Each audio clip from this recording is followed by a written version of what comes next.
Graça, misericórdia e paz da parte de nosso Senhor e Salvador Jesus Cristo. Amém?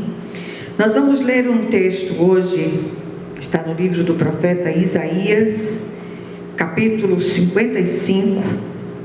Sugiro que você leia todo o capítulo, mas por hora nós vamos ler capítulo 55, versículos 8 e 9. Diz assim a palavra do Senhor: porque os meus pensamentos não são os vossos pensamentos, nem os vossos caminhos os meus caminhos, diz o Senhor. Porque assim como os céus são mais altos do que a terra, assim são os meus pensamentos, aliás, são os meus caminhos mais altos do que os vossos caminhos, e os meus pensamentos mais altos do que os vossos pensamentos. Amém? Vamos orar. Senhor, nosso Deus e nosso Pai celestial, abre os olhos do nosso entendimento, Senhor, para que possamos compreender aquilo que o Senhor deseja ministrar a cada um de nós no dia de hoje, e que nenhum tio, nenhuma vírgula dessa palavra se perca, mas que o Teu Espírito leve essa palavra das mentes aos corações, e que haja mudanças, essa palavra seja geradora de vida nos nossos corações, em nome de Jesus, amém. Meus amados irmãos, a mensagem de hoje é uma santa convocação para que atentemos para os caminhos e pensamentos insondáveis de Deus. Que cada situação vivida, que cada história contada, que cada experiência vivida pelos servos de Deus, que nós possamos buscar entender o que o Senhor deseja nos ensinar em cada uma delas. E eu repito, quero encorajá-los a não se desesperarem diante de certas circunstâncias, porque muitas vezes elas são veículos de Deus para que as nossas bênçãos cheguem às nossas mãos. Do lado de cá da eternidade, nós já temos falado isso incontáveis vezes. Do lado de cá da eternidade estamos todos em obras, independente da idade que tenhamos. Não podemos perder de vista essa verdade eterna em nenhum momento. Aqui nenhum de nós está pronto, do contrário não estaríamos mais aqui. Estamos sendo dia a dia esculpidos, muitas vezes modelados na fornalha das aflições, que são os grandes veículos de transformações efetivas do Senhor, sobretudo quando todas as outras circunstâncias ou recursos não nos deixamos trabalhar por eles, e as aflições elas são infalíveis.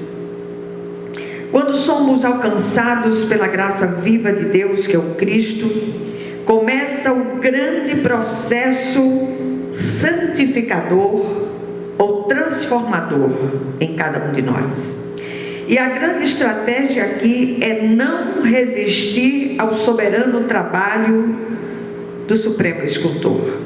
Ele não desiste de nós em nenhum momento. Que sejamos bons alunos e facilitemos as coisas, vai doer menos. Que busquemos perguntar sempre em oração o que o Senhor deseja nos ensinar em cada situação enfrentada por nós. O texto aponta para duas grandes verdades e eu queria chamar a sua atenção. Duas grandes verdades a respeito disso que nós acabamos de falar. Primeira verdade: os pensamentos, caminhos e métodos de Deus são diferentes dos nossos. Não queiramos compreendê-los de maneira superficial. Segundo lugar, Esses caminhos, métodos e pensamentos são infinitamente maiores e mais altos que os nossos. Eles fogem da lógica humana. E aí, isso nos leva a algumas reflexões a respeito desse assunto.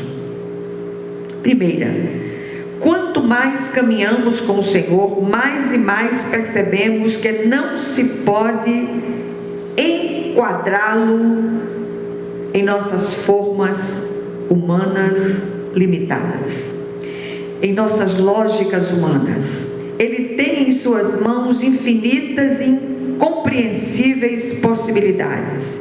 Não nos atrevamos a tentar fechar conceitos, chegar a conclusões ou definir ações relativas ao Senhor. Ele é soberano e faz tudo como lhe apraz. E Ele não terminou a obra em nenhum de nós. Do contrário, não estaríamos mais aqui. Em segundo lugar, Ele não trabalha segundo os ditames humanos e muito menos dentro dos nossos cronogramas apressados. Parece que nós queremos tudo para ontem. Não há nada mais didático do que pacientemente ver o Senhor trabalhar. Nossa mente não tem a capacidade de alcançar os propósitos futuros das ações do Senhor. Tudo que Ele requer de nós é confiança, fé, que nos entreguemos a Ele, que entreguemos as situações a Ele, já dizendo amém para aquilo que Ele fará e como Ele fará. O Senhor é mestre em usar caminhos que fogem à lógica humana. E eu sempre lembro do que aconteceu em Filipe, em Samaria. Já falamos sobre isso tantas vezes. E é interessante que tudo estava dando muito certo ali. As pessoas se convertendo ao Cristo e sendo curadas de enfermidades e libertas de espíritos imundos. E Ele manda seu servo sair de lá e ir à estrada de Gaza, que estava deserta. Como entender uma coisa dessa? Como, sobretudo, aqueles que são viciados em resultados e, sobretudo, resultados imediatos, como entender tal ordem? Qual o propósito? Alcançar um único homem que por sua vez alcançaria seu povo. Agora faz sentido. Em terceiro lugar, uma coisa, no entanto, é visível quando Ele entende de trabalhar em nós, de moldar o nosso caráter. Ele será implacável no seu intento. Muitos que até corriam bem do Senhor longe, agora vão. É impressionante como muitos que tiveram uma experiência visível com o Senhor saíram do caminho e tomaram atalhos completamente contrários à vontade de Deus. Se esses forem verdadeiramente de Deus, o Senhor os trará de volta, de um jeito ou de outro. Mas eles não se perderão.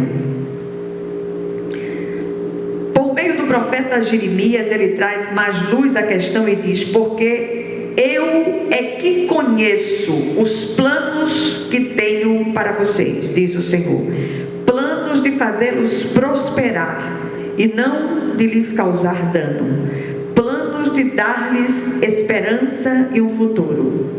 Aprendemos que a vontade de Deus para nós é sempre boa, agradável e perfeita.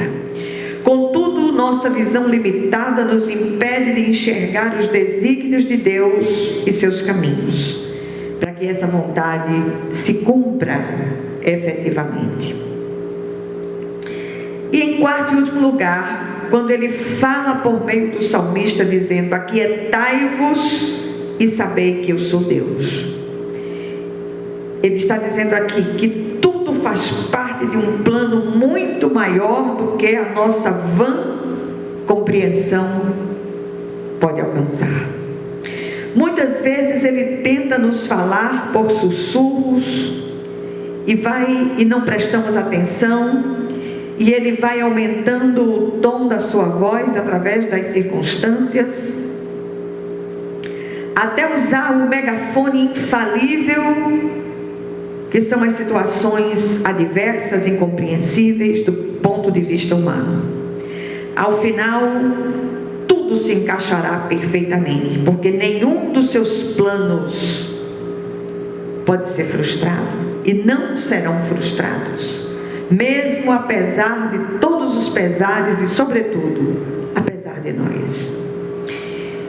O que é que essa brevíssima reflexão de hoje pode nos deixar como lições preciosas? Primeiro, o Senhor não deseja nos causar dano, embora muitas vezes seja isso que pensemos. Ele tem um futuro glorioso para cada um de nós. O grande problema aqui é ter paciência para esperar o enquanto de Deus. E o grande antídoto para essa espera é confiar nas grandes e muito preciosas promessas do Senhor. A segunda lição, ou a segunda chamada que o Senhor faz hoje para nós, é que devemos nos lembrar sempre da borboleta, por exemplo, que jamais seria o que é se não atravessasse a etapa dolorosa de crisálida, da lagarta que vai sendo transformada. Atentemos para os grandes data shows de Deus providenciados para que aprendamos suas lições preciosas.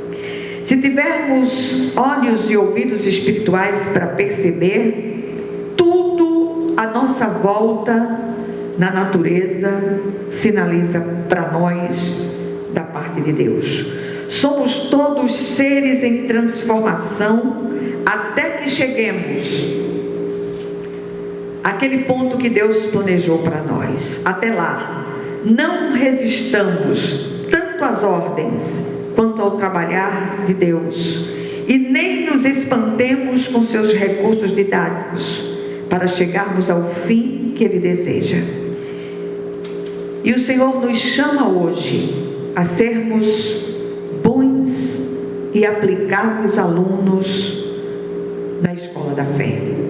Que a graça nos assista, que o Senhor aplique essa porção da palavra aos nossos corações de um modo vivo e especial, e que nenhum de nós deixe de compreender, de perceber aquilo que o Senhor deseja ministrar a cada um de nós, em nome de Jesus Cristo. Amém? Vamos orar. Senhor nosso Deus e nosso Pai, o Senhor é aquele que sonda e conhece os nossos corações. Antes mesmo que a palavra chegue aos nossos lábios, o Senhor já a conhece. Rogamos que o Senhor visite aqueles que estão desviados do teu caminho soberano, que o Senhor os traga de volta, e do jeito que o Senhor fizer, nós vamos te glorificar e render graças ao teu santo nome. Que a tua misericórdia assista os abatidos de espírito, e que sejamos renovados em nossa fé e em nossa esperança, em nome de Jesus Cristo.